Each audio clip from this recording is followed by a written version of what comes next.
بابت دیه گرتنا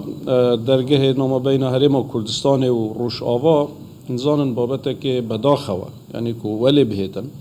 یعنی تشتکی نامو نین دو دولت لای که دی خلق که هرش بینیتن پیش جاوید دستگاهت وید امنی هرش ببت سر دروازه که دی که دولت که دی دو دروازه دولت رسمی بداخوا هزا که پیککیب آلایت پیککی و درشمت پیککی و دارو برا هرش اینان سر تبویتو نوید راست همی کردین هم برای تیکی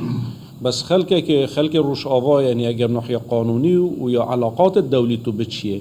یعنی کومکا حولاتیت سوری هرش اینا سر دروازه که عراقی یه هرم کردستانه دارو برو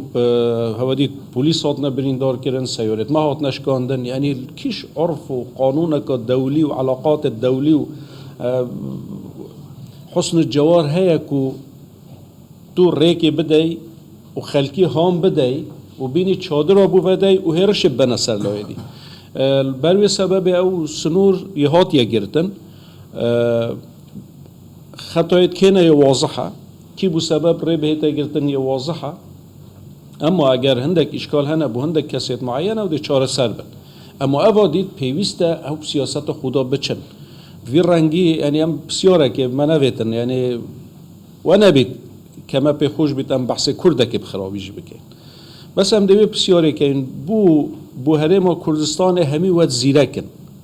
بس بو تو نشی دو برا پاویه نابجم برا هرم پاویجنی بس آیا دی جرعت دن خود دو برا پاوینا ترکیه دی جرعت دن خود دو برا پاوینا تصویر اسد النوا قامش رو دا بس شين يعني او شين علامه بعثیاوی بین نخوره بس روز آلای کردستان که آلا نه آلای پارتیه نه آلای هرم کردستان اجی اف آلای اصلا استانبول هاتیه چکرن همین رخراید کردی سر متفق بوی شورشا کوچ گیری دای هاتیه بلند کردن سال 1921 شورشا آگیری دای هاتیه بلند کردن سال 1927 1931 اف آلای کومارا کردستانه ول او روزا کو آلا المهابات هاتیه بلند کردن و روزی و بلند کردن آلای هودی چه سر و دست خلکیش کند او کسی آلای هرم کردستان یعنی به سیاستی بو ناچیت سر بو برانبر یعنی خلق کرد پرور وی رنگی برانبر هرم کردستان وی رنگی و برانبر خلق دی